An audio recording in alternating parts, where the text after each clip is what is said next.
Hello again guys, we're back. We're going to talk about creative writing once again, but this time we're going to talk about some problems that we have with creative writing, namely writer's block. You ever sat down to write in a classroom or at home and just couldn't think of anything to write about? Well, the good news is you and just about everybody else in the world, including some very famous authors out there. So, what do we do about this? Well, research has shown us that our brain can be exercised similarly to a muscle, any other muscle in the body, and it can be warmed up and worked out to get ready. Keep in mind, you wouldn't go to a grand final in football, soccer, croquet without warming up at the start in order to do a great job. So today we're going to look at creative writing exercises that will get your mind ready to sit down and get a great creative writing story out there.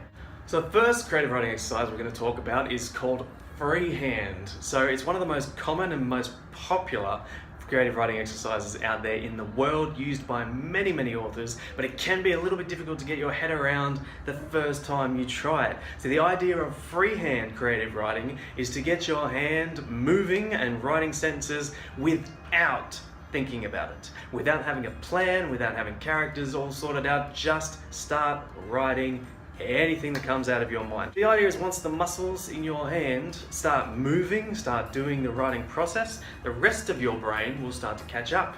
So it will start to forget about the other things that might be distracting it, might be stopping it from doing this writing exercise, and start getting absorbed into the practice of writing. So this method is also very good if you've got a stimulus in front of you for an exam, say. Just start writing anything at all about it.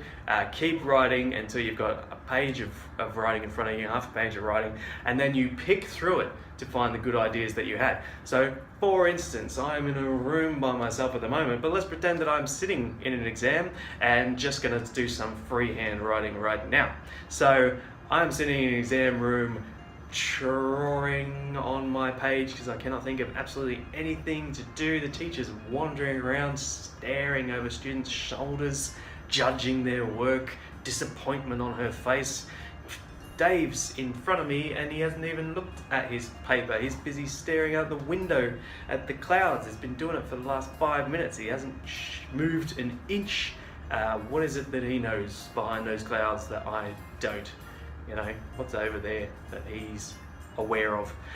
Alright, so you have this passage written down now. Alright, you've got something in front of you and you can take bits and pieces out of that and make a story around it. Perhaps Dave is watching some great alien invasion that started and you haven't noticed. Perhaps you just get really curious about Dave and what his deal is and you follow him home to find some weird mystery about Dave. Or perhaps it's the teacher that you focus on. We're going to move on to the next one now, which is called the zigzag method. So this method is less about the plot and more about micro plotting. So how you get your scenes sorted out. So what you're going to do is you're going to create a character. Could be yourself, could be someone famous, could be someone you just make up on the spot, and you're going to create a source of tension. So your character could be leaning in for their first kiss. Your character could be trapped in a basement hiding from some danger of some sort. And you're going to use one sentence at a time to increase the tension and release the tension. And back to increasing the tension and back to releasing. So for instance, your character opens the door to their house in the middle of the night, they're the only one home, and finds a very hungry lion at their door. So the next sentence, they slam the door shut and they brace themselves against the door to keep the lion out. Tension resolved.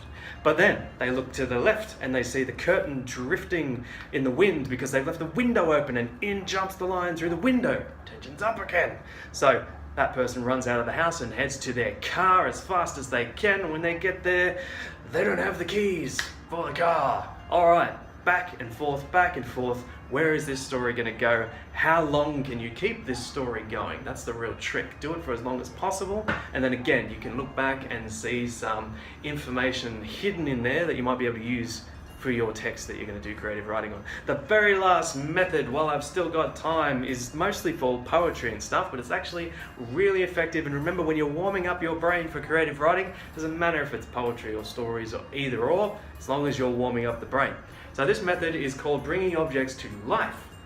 And what it means is that you need to focus on an object that you can see in front of you. So it could be on your desk, could be on the wall, could be anywhere. And you're going to describe that object in minute, in ludicrous detail. You're going to go into everything you can think of about it. How does it look? How does it feel? How does it smell? Has it always been the same? Was it different when it was brand new? Was it always here? Has it come from somewhere else? What was it before it was the object? If it was a desk, maybe it was part of a tree beforehand. What has it seen over the years that it's been there? All that sort of stuff. You're just going to fill your page with details about your object. This will actually not only help you get started on stories, but it's going to help you get started on your descriptions that you're going to use in your stories for the future. So it's a great skill to exercise. So there you have it. You've got the freehand method, the zigzag method, and the bringing objects to life method. And if that doesn't get you busy during your creative writing exercises, I don't know what will. Keep practicing. See you guys.